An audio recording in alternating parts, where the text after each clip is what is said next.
Welcome back to the podcast, videocast, whatever we call it. My name is Darson Grantham, real estate agent and investor here in Des Moines, Iowa at Keller Williams. And here we have Jared.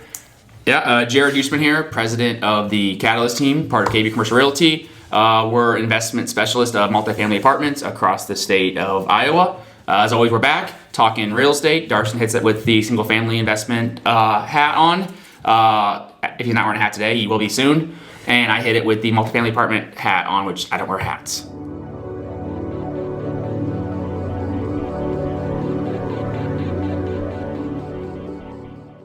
Yep, and so we kind of just, if you guys, it's your first time watching it, what we kind of do is go over what we see in the local market, and then we hit on one topic that we want to drill down on and just educate investors of what we're seeing, maybe fallacies that we see, and today, a little bit later, we'll talk about when good properties do hit the market, if the market shifts, when the market shifts, are you going to be the one that gets to see those, or is it going to be somebody else? And how we see that as agents and how we kind of decide what that's going to look like for our clients and whatnot. So, but first, let's get into the kind of the local market. What are we seeing? What are we feeling? Everyone's talking about a shift.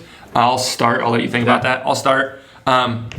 In the single family and the small multifamily market, single family is changing probably a little bit faster than the small multifamily, probably just due to the data. You can see it a little bit easier. The single families, if they're not priced correctly, listed correctly, they will sit. I probably have had 5 people in the last week reach out on the single family side and say, hey, are you seeing properties sit longer than they have been? And I'm like, yeah, they absolutely are. If they're priced incorrectly at the top of all comparables, they're going to sit on the market a little bit longer.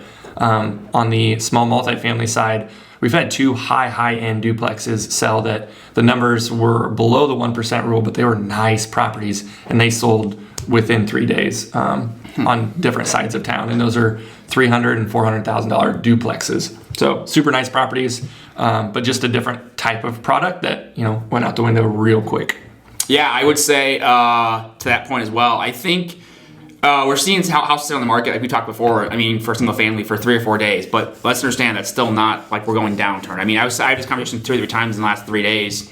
Just because we're slowing down doesn't mean we're going backwards. It's between if you're a car, you're going from 100 miles an hour down to 80 miles an hour, or even a car going from 100 down to 40 miles an hour, that's going to seem like a drastic reduction, but you're not in reverse yet. You're not going backwards. So we're still seeing that, sounds like, on the single family.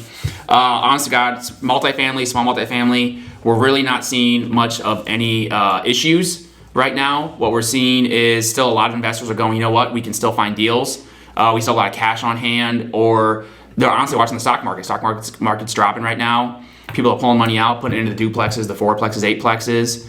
We really haven't seen rates affect multifamily that much. That I've seen at least. Really? Not that much. For the full basis point, we're up right now, maybe a quarter point, maybe 33 basis points difference, but or 300 basis points difference in interest rates, cap rates, but haven't really seen a huge fall off yet. I will say, talking to some owners just in the last couple of days, what's been surprising most owners is the rental growth they're seeing in some of their markets. We just released ours, 5% on lease renewals, pretty common, about 9.5%, 10% on brand new leases signed. So rents are going up. Inflation's here, we all know it. And one that I said to my owners, I said, hey, look, we're anticipating rents to keep going up. Rents are still lagging behind the overall inflation we're seeing in the market. So rents are going to keep going up. Property values should keep stabilizing or going up. Now, again, you might have a higher cap rate, which we talked about previously. But again, the pricing model is still, for the most part, same because of inflation, higher rents. Only I would caution any owners watching on is just remember when prices are stable or going up and rents are going up, property taxes have been kicking people right between the legs pretty commonly here. So you're going to expect property taxes going up. Just be ready for it. You're going to get mad at your assessor. If you want to fight that assessment, talk to Darson and I. We can help you fight that through comps, or you can go through the process yourself. But just be ready for that to go up. So that's one thing I would say. Just keep watching. I think we're going to continue to see rents go up throughout the summer and fall market, but also be aware your taxes are going to probably go up as well. Yeah, I'd see just the opportunity. I had a conversation a couple days ago with an investor that was looking to buy, and they said, where's the opportunity in the market today? And I said, it's buying the rental property that has not had rent increases forever, that has terrible actuals, terrible, like 3 cap rate actuals, that can get up to 8 to 9, right? And with done just a lipstick on a pig, nothing fancy to the apartments, just turning over the terrible current clientele. And you know what? That's something I had a conversation about with the gentleman we both know yesterday as well, investor. He's buying a deal right now, 20 duplexes, 10 duplexes, I think it was actually. And he was saying, he's like, yeah, the going rate's like a 1 cap rate, 2 cap rate. But he's like, it's worth 8, 9 because the rents are so far below market. And he knows that. And I agree. Right now, I'm telling most of my clients, like, if you're at all a new investor, you need to buy that terrible deal on paper. And honest to God, the way goes back to just seeing value, how you see value. The way you know those rents are below market is if you already own property in that market. If you already own a duplex or a house or apartment complex down the street and your rents are already getting $800 a month, $2,000 a month, whatever it may be, and you see a property come online for sale, or you hear about even, and the rents are below market, but the price is really high, you know you have it built in because you are in that market. So, you know, the best way to always see value in any market is just be in the market. Don't trust the apartments.com. Don't trust the rental meters or rent cafes. It's a data point. It's a data point. That's Yeah, what I was looking it's a data at. point. It's one of the data points that you pay attention to. Right. It is not. Oh, the Bigger Pockets rent calculator said it should be $757, so that's what I'm going to rent it for. And that's how I'm going to run my numbers. Well, in reality, it's $850 because they don't take into consideration it's on one side of one street that gets better rent. Well, and the extent point too, one thing I would argue with, and this we're getting into the weeds here for a second, but don't always just trust your managers too. Like sometimes managers are off. I know at least one owner I can think of where he's not just tracking what his manager says, he's tracking how many showings they have, how many applications they have, how many calls they have. And he treats like a business. He goes, how many calls, inquiries do we have on a lease? How many of those turn into showings? How many applications? And how many of those become actual leases? Yeah. And he tracks all that stuff. And I always give him credit for it. He knows the numbers, he knows the stats. So he's always like, you know what, I think my rents are kind of starting to soften up. Why? Well, we're having less inquiries than normal. Like, that is truly being a business. Yeah. So again, like, how many units does that person have? 107, 106 units. Give or take over 100. He self-manages. He self-manages. Self-manages. Property managers? He has a leasing agent and a maintenance guy on staff, and then he also self-manages as well. But he tracks those things. And so... Shouldn't a good property manager track that? They should. And this is why this point I'm bringing up, is that anybody here tracking their rents, ask your property manager these questions. If they can't answer the question, okay. I mean, either one, just ask, and maybe they can't answer, I don't know, but the question you should ask them is, am I seeing enough inquiries? Yep. And if I'm not, what do we need to do to either one, get those inquiries up, what are you marketing on, and two, you know, are they softening? That's going to tell you where rents are going too. Yep, that's good. Cool. Okay, that's enough about the local market. Anything to add there? Nothing really, just, you know, keep track of it all. And again, I mean, like I said, be in the market, I think, and be able to track, buy the low cap rates right now. As terrible as it sounds, but make sure you know how you can reposition it. Yeah, in the low cap rates, I say that because now that I've learned, every bank that I talk to, I ask them, if I have a customer that will buy a low cap rate property that has a DSCR of below the 125, 1.25, will you finance it if the expectations are 1.4, right? Will you do that? What does that look like? If they won't work with that, then I know that client, you know, you can't buy the crappy actuals. And a lot of times, and not to pivot here, but we'll go back into this, but a lot of times that banker is going to say yes or no, depending on that relationship with that client, or also that client's past experience in turning properties around. Yep. As we talked about again with another gentleman recently, I was talking to him, he said, you know, and it's really interesting, but for commercial real estate, when it comes to lending and financing, you do lend on the property to an extent, you do your DSR, you do all these things, but at the end of the day, it's a lot more of a handshake deal because that loan's being kept in-house to that bank.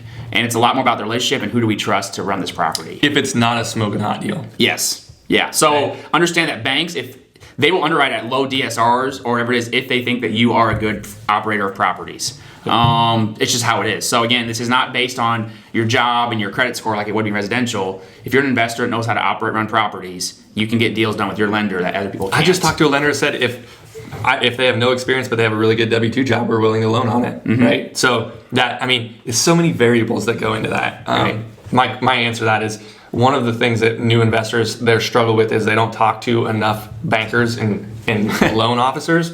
Talk to more of them. Like 3 is not enough. Continue to talk to them because they all have different quirks and different things and conversations. I'm going to give a shout out to here, if anybody knows them and watching, Caleb Fritzler. He's a friend of mine, known him years ago. He owns some property here in Market. Very well-known guy, been around for a long time. He used to be in banking.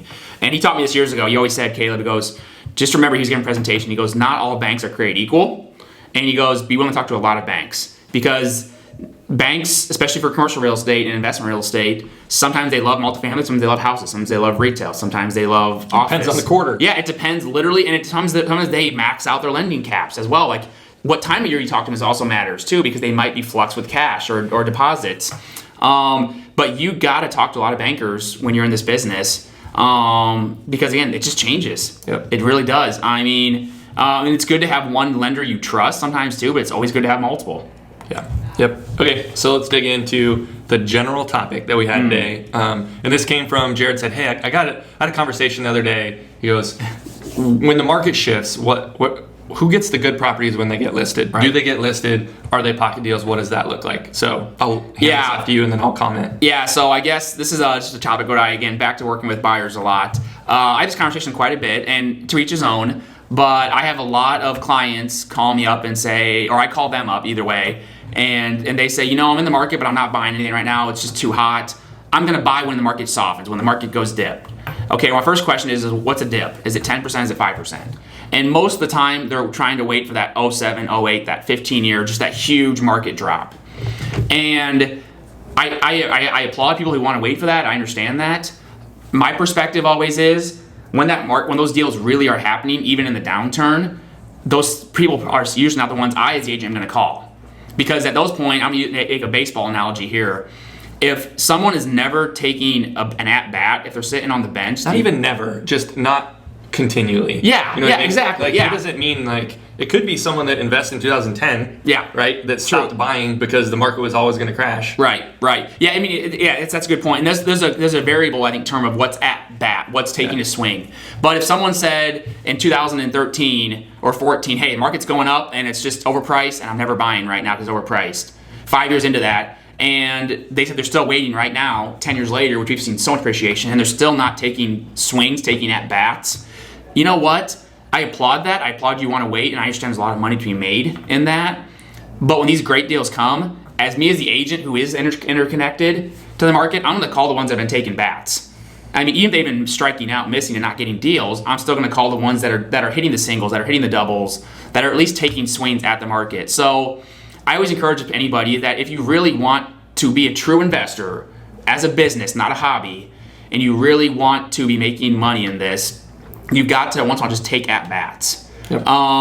Just take swings. And again, it's not necessarily about always getting the deal. It is sometimes, but it's also about making sure that lenders, that we just talked about here, agents, inspectors, management companies, they at least know your name, they know who you are. So that when the market does turn, or we do have deals come up, that's who you think about first. Like when I have a great deal come up, whether it's now or whether it be in 5 years, I'm calling my people at bat, the ones taking the swings. Yeah. Especially a buyer who may just miss out on a deal, and I hear about a great deal come up, I'm gonna call the buyer who just made an offer last week. I might not even go to my top 5, I might go to my first buyer who made an offer last week. Buyer. Yeah. Offer. Yep. So that's just my perspective. So whenever someone says to me, I'm waiting for the market to turn, I applaud that, but I'm just saying, as someone that's interconnected in the market, that's what I do. Yeah, and I think I used to sell employee benefits and health insurance, and one of the things I would say is just be the first person they think of when they think of employee benefits. Right.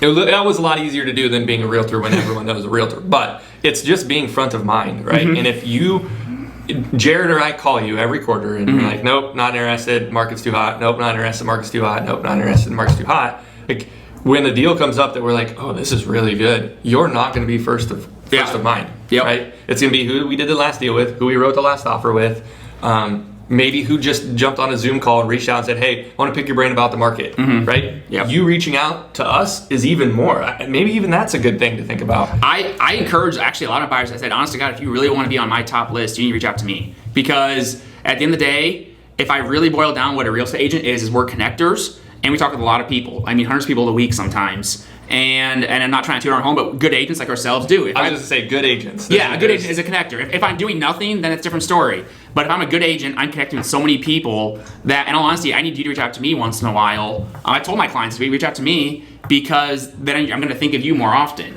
And whether it's us, lenders, so this whole kind of podcast sounds like, it's all about us. It's all about the agent, what we're going to do for you. This is anyone.